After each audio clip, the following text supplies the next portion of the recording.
ഇപ്പോൾ ഷിരൂരിൽ നിന്നും ഏറ്റവും പുതിയ വിവരം ലഭിക്കുന്നു. അവിടെ നിന്നും ലോറിയുടേത് എന്ന് കരുതുന്ന അല്ലെങ്കിൽ ലോഹഭാഗം എന്ന് കരുതുന്ന 2 സിഗ്നലുകൾ ലഭിച്ചു, 2 സൂചനകൾ ലഭിച്ചു എന്നുള്ളതാണ് ഏറ്റവും പുതിയ വിവരം. ഷിരൂരിൽ നിന്നും PK സരീഷാണ് ചേരുന്നത് വിവരങ്ങളുമായിട്ട്.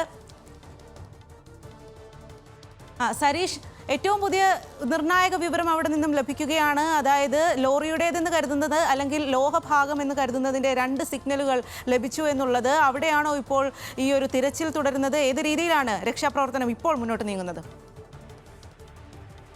സൈന്യമാണ് ഇത് സംബന്ധിച്ച ഔദ്യോഗിക സ്ഥിരീകരണം നൽകിയിരിക്കുന്നത്. കൃത്യമായി ഇവർ 2 സിഗ്നലുകൾ ലഭിച്ചിട്ടുണ്ട്. അതിൽ ഒന്ന് നേരത്തെ തന്നെ GPS ലഭിച്ച സ്ഥലത്ത്, അതായത് GPS സിഗ്നൽ ലഭിച്ച സ്ഥലത്ത് നിന്നാണ് ഒരു സിഗ്നൽ കണ്ടെത്തിയിട്ടുള്ളത്. ഒന്ന് തൊട്ടടുത്ത് അതിനോട് അനുബന്ധമായി തന്നെ മറ്റൊരു സ്ഥലത്ത് കൂടി സിഗ്നൽ ലഭിച്ചിട്ടുണ്ടെന്നാണ് സൈന്യം തന്നെ ബാംഗ്ലൂരിൽ നിന്നും ഇപ്പോൾ സ്ഥിരീകരിച്ചിരിക്കുന്നത്. അപ്പോൾ ശുഭസൂചകമായ ചില മുഹൂർത്തങ്ങളിലേക്ക് കാര്യങ്ങൾ പോകുന്നു എന്ന് വേണം മനസ്സിലാക്കാൻ. കാരണം കഴിഞ്ഞ ദിവസങ്ങളിലെല്ലാം സമാനമായ പരിശോധനകൾ നടത്തിയപ്പോൾ അത്തരത്തിലൊരു സ്ഥിരീകരണത്തിലേക്ക് പോയിട്ടില്ല. പക്ഷേ ഔദ്യോഗികമായി സൈന്യം തന്നെ സൂചനകൾ ലഭിച്ചിട്ടുണ്ട്. അത് ഇനി കൂടുതൽ മണ്ണ് മാറ്റി പരിശോധിച്ചാൽ മാത്രമേ അത് ലോറിയാണോ എന്ന സ്ഥിരീകരണത്തിലേക്ക് പോവുകയുള്ളൂ. പക്ഷേ എന്തായാലും മെറ്റലിന് സമാനമായ ചില സിഗ്നലുകളാണ് ഇപ്പോൾ.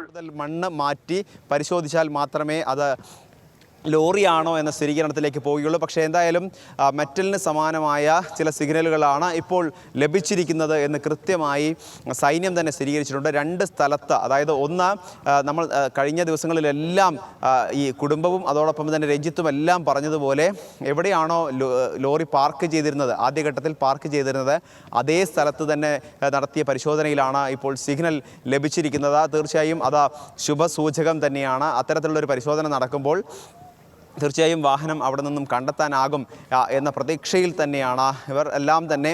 അപ്പോൾ അല്പസമയത്തിനകം തന്നെ കൃത്യമായൊരു വിവരത്തിലേക്ക് പോകാൻ ആകും എന്ന് തന്നെയാണ് പ്രതീക്ഷിക്കുന്നത്. അല്പം മുമ്പാണ് സൈനിക ഓഫീസിൽ നിന്നും ഇത് സംബന്ധിച്ച സ്ഥിരീകരണം ഉണ്ടായിട്ടുള്ളത്. കൃത്യമായി പറയുന്നത് ഇങ്ങനെയാണ്: 2 സിഗ്നലുകൾ ലഭിച്ചിരിക്കുന്നു. ആ 2 സിഗ്നലുകളിൽ ഒന്ന് ഏറ്റവും അടുത്ത്, അതായത് GPS സംവിധാനം അല്ലെങ്കിൽ GPS സിഗ്നൽ എവിടെയാണോ ലഭിച്ചിരിക്കുന്നത് അതിന് സമാനമായി തന്നെയാണ് ഇപ്പോൾ ഈ പരിശോധനയിൽ ഒരു സിഗ്നൽ ലഭിച്ചിരിക്കുന്നത്. അതോടൊപ്പം തന്നെ തൊട്ടടുത്തുകൂടി, അതായത് ചില മീറ്ററുകൾ വ്യത്യാസത്തിൽ മാത്രം മറ്റൊരു സിഗ്നൽ കൂടി കണ്ടെത്തിയിരിക്കുന്നു. റഡാർ സംവിധാനത്തിൻ്റെ അടിസ്ഥാനത്തിൽ നടത്തിയ പരിശോധനയിലാണ് ഈ സിഗ്നലുകൾ ലഭിച്ചിരിക്കുന്നത്. ഇവിടെ ഈ സ്ഥലത്തേക്ക് ക്യാമ്പ് ചെയ്യുക എന്നൊരു കാര്യത്തിലേക്കായിരിക്കും പോവുക. എന്തായാലും വലിയ ഒരു ബ്രേക്ക് ത്രൂവിലേക്ക് കാര്യങ്ങൾ പോകുന്നു. 7ാം ദിവസം, ഒരാഴ്ച പിന്നിടുമ്പോൾ അർജുന്റെ ഏതെങ്കിലും നേരിയ ലഭിക്കുകയാണ്. തീർച്ചയായും വലിയൊരു മാറ്റമായി ഇതിനെ കാണേണ്ടി വരും. അങ്ങനെയെങ്കിൽ അടുത്ത മണിക്കൂറുകൾ അവിടെ മാത്രം കേന്ദ്രീകരിച്ച് പ്രവർത്തിക്കുന്ന, നേരത്തെ ഞാൻ സൂചിപ്പിച്ചതുപോലെ കരയിലെ മുഴുവൻ 6ഓളം മണ്ണുമാന്തി യന്ത്രങ്ങളാണ് ഇവിടെ ക്യാമ്പ് ചെയ്തിരിക്കുന്നത്. അങ്ങനെ 6 മണ്ണുമാന്തി യന്ത്രങ്ങളും ഒരു സ്ഥലത്തേക്ക് കൊണ്ടുപോവുകയും മറ്റു സ്ഥലങ്ങളിൽ നിന്ന് മണ്ണിടിയാത്ത രീതിയിൽ ഇവിടേക്ക് ഏകീകരിക്കുകയും ചെയ്യുക, അവിടുന്ന് മണ്ണ് നീക്കി പരിശോധന നടത്തുകയും ചെയ്യുക എന്നുള്ളതാണ് നമ്മൾ കഴിഞ്ഞ ദിവസങ്ങളിലെല്ലാം കണ്ടതാണ്. എവിടെയാണോ, ഏത് സ്ഥലം വരെയാണോ റഡാറിൽ സിഗ്നൽ കിട്ടിയിരിക്കുന്നത്, ആ റഡാറിലെ സിഗ്നൽ അനുസരിച്ച് ആദ്യം മാർക്ക് ചെയ്യുന്നു. അവിടെ പല ഭാഗങ്ങളിൽ നിന്നായി ഈ മണ്ണ് നീക്കം ചെയ്യുന്നു. അതിനുശേഷം ഒരു പരിശോധന കൂടി നടത്തുന്നു. അതാണ് രീതി. എന്തായാലും അത്തരത്തിൽ 2 സ്ഥലത്തും സമീപ സ്ഥലങ്ങളിൽ തന്നെ ലഭിച്ചു എന്നുള്ളത് വളരെ പ്രത്യാശാജനകമാണ്. എന്തായാലും ആ ഭാഗത്തെ മണ്ണ് നീക്കിയുള്ള പരിശോധന ഇപ്പോൾ നടക്കുകയാണ്. ഗുണകരമായ അല്ലെങ്കിൽ ശുഭകരമായ ഏതെങ്കിലും തരത്തിലുള്ള വാർത്ത അല്പസമയത്തിനകം തന്നെ ലഭിക്കും എന്നാണ് പ്രതീക്ഷിക്കുന്നത്.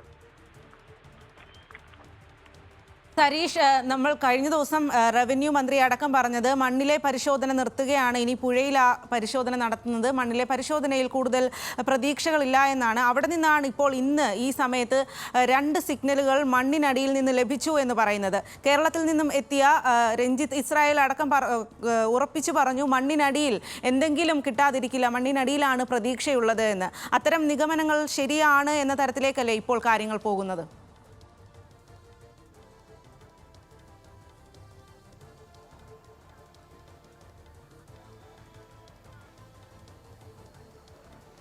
തീർച്ചയായും റോഡിൽ നിന്ന് മാറിയാണ് അല്ലെങ്കിൽ വാഹനം പാർക്ക് ചെയ്തിട്ടുള്ളത് എന്ന് ബന്ധുക്കളും ഈ ഉടമയും അതോടൊപ്പം തന്നെ രക്ഷാപ്രവർത്തനത്തിന് എത്തിയവരും ദൃക്സാക്ഷികളും എല്ലാം ആവർത്തിച്ച് പറയുന്ന ഒരു കാര്യമാണ് ഈ വാഹനം പാർക്ക് ചെയ്തിരിക്കുന്നത്.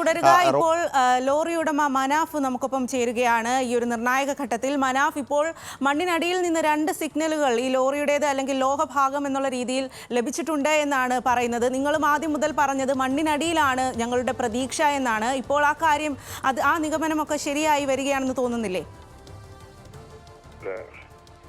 അതെ, ഈ രാഷ്ട്രീയക്കാർക്കായാലും മറ്റുള്ള പോലീസുകാർക്കായാലും ഓനെ ഒഴിവാക്കി സ്ഥലം കാലിയാക്കാൻ പറ്റും. നമുക്കത് പറ്റില്ലല്ലോ.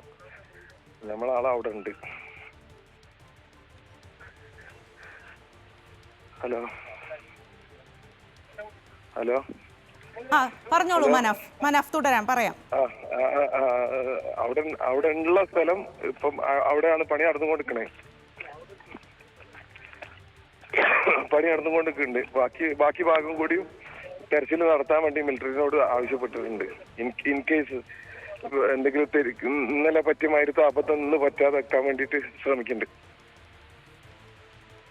മനാഫ്, ഇപ്പോൾ ഏറ്റവും പുതിയതായിട്ട് ലഭിച്ച വിവരം 2 സിഗ്നൽ, റഡാറിലൂടെ സിഗ്നൽ ലഭിച്ചു എന്നല്ലേ? ആ രീതിയിലല്ലേ വിവരം, ഏറ്റവും പുതിയ വിവരം? അതെ, ഇതിവിടെ ഇതെന്താ പറഞ്ഞു കഴിഞ്ഞാൽ ഇതിന്റെ മൊത്തം സെർച്ചിങ് കഴിയുകയാണെന്നുണ്ടെങ്കിൽ നിങ്ങൾക്ക് ഇതിന്റെ വ്യാപ്തി എന്തൊക്കെയാണെന്നുള്ള മനസ്സിലാവും. ഒക്കെ മണ്ണിന് അടിയിലായി പോയതുകൊണ്ടാണല്ലോ പുറലോകം അറിയാതെ ആയിപ്പോയത്. മനാഫ്, നിലവിൽ ഈ സിഗ്നൽ ലഭിച്ച ഭാഗത്ത് പരിശോധന നടത്തുകയാണോ, മണ്ണ് മാറ്റുകയാണോ? സൈന്യവും അതുപോലെ തന്നെ മറ്റ് രക്ഷാപ്രവർത്തന സംഘങ്ങളും ചേർന്നിട്ട് അവിടെ പരിശോധന നടത്തുകയാണോ നിലവിൽ? പക്ഷെ അതിന് സ്പീഡ് പോരാ. അതിന് കാരണം ആവശ്യത്തിനുള്ള വണ്ടികളില്ല.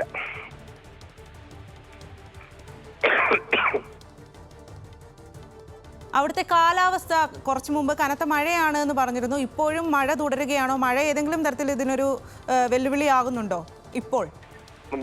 വെല്ലുവിളി തന്നെയല്ലേ. മഴ ഭയങ്കര പ്രശ്നം അവിടെ. മഴ പറഞ്ഞു കഴിഞ്ഞാല് മഴ മാത്രല്ല, നല്ല കാറ്റടിക്കും. കാറ്റാണ് പാറിപ്പോണ ടൈപ്പ് കാറ്റാ. മനാഫ്, അതുപോലെ തന്നെ അവിടുത്തെ ഉദ്യോഗസ്ഥർ ഏതു രീതിയിലാണ് ഇപ്പോഴുള്ള ഈ ഒരു നിർണായക ഘട്ടത്തിലെ രക്ഷാപ്രവർത്തനത്തിനോട് സഹകരിക്കുന്നത്? ഈ ആകെ പ്രയാസത്രേ ഉള്ളൂ. ഈ ബാരിക്കേഡ് വെറുതെ വെച്ചിട്ടുള്ള ആ ഒരു പ്രവർത്തനം മാത്രമേ ഉള്ളൂ. പക്ഷെ അതായത് രാവിലത്തെ ടൈമിലാണ്. ഡെയിലി രാവിലെ ആകുമ്പോൾ ഇങ്ങനെ തുടങ്ങും. പിന്നെ കഴിഞ്ഞാൽ പോവും ഒരു. മനാഫ്, നമ്മൾ കേരളത്തിൽ നിന്നും രഞ്ജിത്ത് ഇസ്രായേൽ അടക്കമുള്ള സംഘത്തെയും അവിടെ എത്തിച്ചിരുന്നു. അവരിപ്പോൾ ഈ ഒരു രക്ഷാപ്രവർത്തനത്തിന്റെ ഭാഗമാണോ? കാരണം അദ്ദേഹമാണ് പറഞ്ഞത് മണ്ണിനടിയിൽ തന്നെയാണ് ഉണ്ടാകാനുള്ള സാധ്യതയെന്ന്. അദ്ദേഹവും ഇപ്പോൾ ആ രക്ഷാപ്രവർത്തനത്തിന്റെ ഭാഗമായി അവിടെ ഉണ്ടോ? എല്ലാരും ഉണ്ട്. വരുന്ന രക്ഷാപ്രവർത്തകരായിട്ട് വരുന്ന എല്ലാരെയും ഓരോ ഭാഗത്താക്കുന്നുണ്ട്.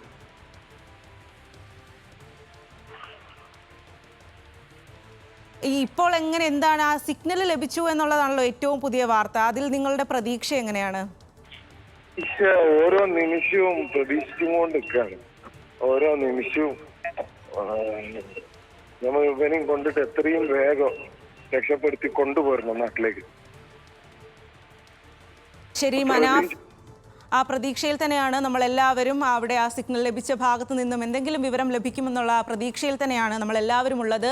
വിവരങ്ങളുമായി ശിരൂരിൽ നിന്നും PK സരീഷ് കൂടി ചേരുന്നു. സരീഷ്, ഇപ്പോൾ മനാഫ് സൂചിപ്പിച്ചതുപോലെ സിഗ്നൽ ലഭിച്ചിട്ടുണ്ട്, അത്തരം പ്രതീക്ഷകളുണ്ട്. എന്നാൽ രക്ഷാപ്രവർത്തനം ഇപ്പോഴും മന്ദഗതിയിലാണ് എന്നുള്ളൊരു ആരോപണവും അവിടെ നിന്നും മനാഫ് പറയുന്നുണ്ട്. നിലവിൽ ഏത് രീതിയിലാണ് ഇപ്പോൾ ഈ സിഗ്നൽ ലഭിച്ചു എന്നുള്ളൊരു വിവരം കൂടി കിട്ടുമ്പോൾ രക്ഷാപ്രവർത്തനം കുറച്ചുകൂടി കാര്യക്ഷമമാക്കേണ്ട സമയമാണല്ലോ.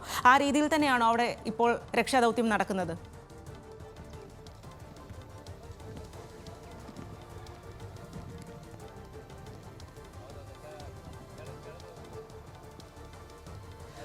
നിലവിൽ എല്ലാ സ്ഥലങ്ങളിൽ നിന്നും, അതായത് നേരത്തെ 4 ഭാഗങ്ങളിൽ നിന്നും മണ്ണ് നീക്കം ചെയ്തുകൊണ്ടിരുന്ന അതിന് ഒരു മാറ്റം വരുത്തി മുഴുവൻ ഇറ്റാച്ചികളും അല്ലെങ്കിൽ മണ്ണുമാന്തി യന്ത്രങ്ങളും ഒരു സ്ഥലത്തേക്ക് ക്യാമ്പ് ചെയ്തുകൊണ്ടുള്ള പ്രവർത്തനങ്ങളാണ് ഇപ്പോൾ നടക്കുന്നത്. തീർച്ചയായും അത് ഗുണകരമാവുമെന്ന് തന്നെയാണ് പ്രതീക്ഷിക്കുന്നത്. കാരണം ഈ സിഗ്നൽ ലഭിച്ചത് 2 സ്ഥലങ്ങളിൽ നിന്നാണ്. അപ്പോൾ 2 സ്ഥലത്തും ഒരേ സമയം 2 വീതം മണ്ണുമാന്തി യന്ത്രങ്ങളെ ഉപയോഗിച്ചാണ് ഇപ്പോൾ മണ്ണ് നീക്കുന്നത്. അവിടെ കൂടുതൽ, അതായത് മുകളിൽ നിന്ന് താഴെ തട്ടിലേക്ക് മണ്ണ് നീക്കുന്നതിന് പകരം പാരലലി മണ്ണ് നീക്കുക, അതായത് റോഡിൽ നിന്ന് അകത്തേക്ക് പോകുന്ന രീതിയിൽ മണ്ണ് ഇങ്ങോട്ടേക്ക് നീക്കുക എന്നൊരു ലക്ഷ്യമാണ് ഇപ്പോൾ ഉള്ളത്.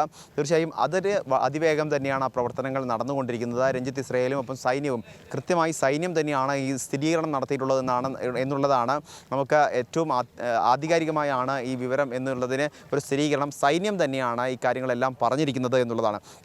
അതിൽ അവർ പറഞ്ഞിട്ടുള്ളത് 2 സിഗ്നലുകൾ ലഭിച്ചിട്ടുണ്ട്. ആ ലഭിച്ചത് 6 അടിയിൽ അല്ലെങ്കിൽ 6 മീറ്ററിൽ താഴെയാണ്. അപ്പോൾ സ്വാഭാവികമായും ഇനിയും കൂടുതൽ മണ്ണെടുത്താൽ മാത്രമേ, ഒരുപക്ഷെ ഇനിയും 1-2 മണിക്കൂറിനുള്ളിൽ തന്നെ ഈ സിഗ്നലുകൾ കണ്ടെത്തിയത് ആ ലോറിയുടേത് തന്നെയാണോ എന്നൊരു സ്ഥിരീകരണത്തിലേക്ക് ഈ 2 മണിക്കൂറിനുള്ളിൽ തന്നെ വരാൻ സാധിക്കും. കാരണം കൂടുതൽ മണ്ണുമാന്തി യന്ത്രങ്ങൾ ആ സ്ഥലത്തേക്ക് എത്തിയിട്ടുണ്ട്. അതോടൊപ്പം തന്നെ സൈന്യം ഇപ്പോൾ ഒരു നിർദ്ദേശം നൽകിയിരിക്കുന്നത് ഈ JCB ഉപയോഗിച്ച് അവിടെ നിന്ന് മണ്ണ് മറ്റൊരു ടിപ്പറിലേക്ക് മാറ്റുന്നത് സമയം എടുക്കുന്നതാണ്. അതുകൊണ്ട് തന്നെ അവിടെ നിന്നും അടിയന്തരമായി ആ ലോറിയിൽ അല്ലെങ്കിൽ ആ മണ്ണ് റോഡിലേക്ക് മാറ്റുക. ആ റോഡിലേക്ക് അടിയന്തരമായി മാറ്റിയതിന് ശേഷം അത് പിന്നീട് ടിപ്പറിലേക്ക് മാറ്റിയാൽ മതി എന്നുള്ളതാണ്. അപ്പോൾ അത്രയും വേഗം ഈ ലോറി കണ്ടെത്തുക എന്നൊരു നീക്കം കൂടി സൈന്യത്തിൻ്റെ ഭാഗത്തു നിന്നുണ്ട്. അപ്പോൾ അത്രയേറെ കാര്യക്ഷമമായ പ്രവർത്തനമാണ്. പക്ഷേ കഴിഞ്ഞ ദിവസങ്ങളിലെല്ലാം തന്നെ മന്ദഗതിയിലായിരുന്നു പ്രവർത്തനം എന്നുള്ളത് സത്യമാണ്. പക്ഷേ ഇന്നലെ സൈന്യം ഏറ്റെടുത്തതിന് ശേഷം ദ്രുതഗതിയിൽ തന്നെ മുന്നോട്ട് പോകുന്നുണ്ട്. അതിനെല്ലാം നേതൃത്വം നൽകുന്നത് മലയാളിയായ രഞ്ജിത്താണ്. രഞ്ജിത്തിനോടൊപ്പം തന്നെ സംസ്ഥാനത്തിൻ്റെ പല ഭാഗങ്ങളിൽ നിന്നും എത്തിയ രക്ഷാപ്രവർത്തകരും ഈ ഘട്ടത്തിൽ അദ്ദേഹത്തിനൊപ്പമുണ്ട്. ജീവൻ പണയം വെച്ചുള്ള രക്ഷാപ്രവർത്തനം എന്ന് തന്നെ പറയേണ്ടി വരും. കാരണം ഇതിന് മുകളിൽ കയറുമ്പോൾ ഒരു ഉറപ്പുമില്ലാതെയാണ് ഇതിന് മുകളിൽ കയറുന്നത്. കാരണം ചളിയുണ്ടാവാം, വാക്വം ഉണ്ടാവാം. അപ്പോൾ സ്വാഭാവികമായും ഇതിന് താഴേക്ക് പോകാനുള്ള സാധ്യതയുണ്ട്, ഈ മണ്ണിൽ പൊതിഞ്ഞു പോകാനുള്ള സാധ്യതയുണ്ട്. അപ്പോൾ അങ്ങനെയുള്ള റിസ്ക് എലമെൻറ്റ്സ് ഒക്കെ ഒരു ഭാഗത്തുണ്ട്. തീർച്ചയായും അതെല്ലാം തൃണവൽക്കരിച്ചുകൊണ്ട് തന്നെയാണ് ഈ പ്രവർത്തനങ്ങളെല്ലാം നടക്കുന്നത്. ഇപ്പോഴും ഈ രക്ഷാപ്രവർത്തകർ അവിടെ ഒരു സോൺ തിരിച്ചിട്ടുണ്ട്. ആ സോണിൽ നിന്നും മണ്ണ് മാറ്റുക എന്നുള്ളതാണ് പ്രധാനമായും നടക്കുന്നത്. ഞാൻ നേരത്തെ സൂചിപ്പിച്ചതുപോലെ 2 മണ്ണുമാന്തി യന്ത്രങ്ങൾ, ആ മണ്ണുമാന്തി യന്ത്രങ്ങൾ 2 ഭാഗങ്ങളിലായി കേന്ദ്രീകരിക്കുന്നു. അവിടെ നിന്നും മണ്ണ് റോഡിലേക്ക് വലിച്ചു നീക്കുന്നു. കാരണം കൂടുതൽ മണ്ണ് ടിപ്പറിലേക്ക് മാറ്റി ആ ടിപ്പർ പോയി മറ്റൊരു ടിപ്പർ വന്ന് അങ്ങനെ കൂടുതൽ സമയം എടുക്കേണ്ടതില്ല എന്നുള്ളത് കൊണ്ട് തന്നെയാണ് ആ മണ്ണുമാന്തി യന്ത്രത്തിൻ്റെ കൈകൊണ്ട് അത് റോഡിലേക്ക് മാറ്റുന്നു. റോഡിൽ നിന്ന് പിന്നീട് ഒരുപക്ഷെ ഇനി കണ്ടെത്തിയില്ലെങ്കിൽ പോലും പിന്നീട് യന്ത്രങ്ങൾ ഉപയോഗിച്ച് ടിപ്പറിലേക്ക് മാറ്റാം എന്നൊരു നീക്കമാണ്. പക്ഷേ കൂടുതൽ മണ്ണ് അവിടെ നിന്ന് നീക്കേണ്ടി വരികയാണെങ്കിൽ തീർച്ചയായും ഒരേ സമയം കൂടുതൽ വാഹനങ്ങളും കൂടുതൽ യന്ത്രങ്ങളും ഇവിടേക്ക് എത്തിക്കേണ്ടി വരും. എന്തായാലും നിലവിൽ പ്രവർത്തനം കാര്യക്ഷമമായി തന്നെ മുന്നോട്ട് പോകുന്നുണ്ട്. അല്പസമയം മുൻപ് ശക്തമായൊരു മഴയുണ്ടായിരുന്നു. ആ മഴ ഏതെങ്കിലും തരത്തിൽ വില്ലനാവുമോ എന്നൊരു പേടിയുണ്ടായിരുന്നു. കാരണം ഇപ്പോഴും പല ഭാഗങ്ങളിൽ നിന്നും വെള്ളം ശക്തമായി താഴേക്ക് വരുന്നുണ്ട്. അതൊരു പ്രതിസന്ധിയായി തന്നെ നിലനിൽക്കുകയും ചെയ്യുന്നുണ്ടായിരുന്നു. അപ്പോൾ ഈ മണ്ണ് തുടർച്ചയായി മാറ്റുമ്പോൾ ഏതെങ്കിലും രീതിയിൽ മണ്ണിടിച്ചിലിന് സാധ്യതയുണ്ടോ? അതോടൊപ്പം തന്നെ കഴിഞ്ഞ ദിവസങ്ങളിൽ ഈ വന്ന മണ്ണിനിടയിൽ വലിയ പാറക്കല്ലുകളുണ്ട്. അത് പൊട്ടിച്ചാണ് പല ഭാഗങ്ങളിലേക്കും കൊണ്ടുപോകുന്നത്. അപ്പോൾ അത്തരത്തിലുള്ള പാറക്കല്ലുകൾ താഴേക്ക് പതിക്കാനുള്ള സാധ്യതയുണ്ടോ എന്നൊക്കെയുള്ള ആശങ്കകളുണ്ടായിരുന്നു. പക്ഷേ ഇതുവരെ അത്തരത്തിലുള്ളൊരു ആശങ്കയ്ക്ക് പോലും അല്ലെങ്കിൽ അത്തരത്തിലുള്ളൊരു പ്രതിസന്ധി ഒന്നുമില്ലാതെയാണ് രക്ഷാപ്രവർത്തനം മുന്നോട്ട് കൊണ്ടുപോകുന്നത്. തീർച്ചയായും ഒരു 1-2 മണിക്കൂറിനുള്ളിൽ തീർച്ചയായും ശുഭകരമായൊരു പ്രതീക്ഷ അല്ലെങ്കിൽ ശുഭകരമായൊരു വാർത്ത തന്നെ പുറത്തേക്ക് എത്തും എന്ന് തന്നെയാണ് പ്രതീക്ഷിക്കുന്നത്. എന്തായാലും 2 സിഗ്നലുകൾ ലഭിച്ചിരിക്കുന്നു. അതിൽ ഇനി ആധികാരികമായി ആ മണ്ണ് നീക്കിയ ശേഷം ഒരു പരിശോധന കൂടി നടത്തും. ആ പരിശോധനയിലായിരിക്കും കൃത്യമായി ഇത് ലോറി തന്നെയാണോ എന്ന സ്ഥിരീകരണത്തിലേക്ക് കാര്യങ്ങൾ എത്തുക.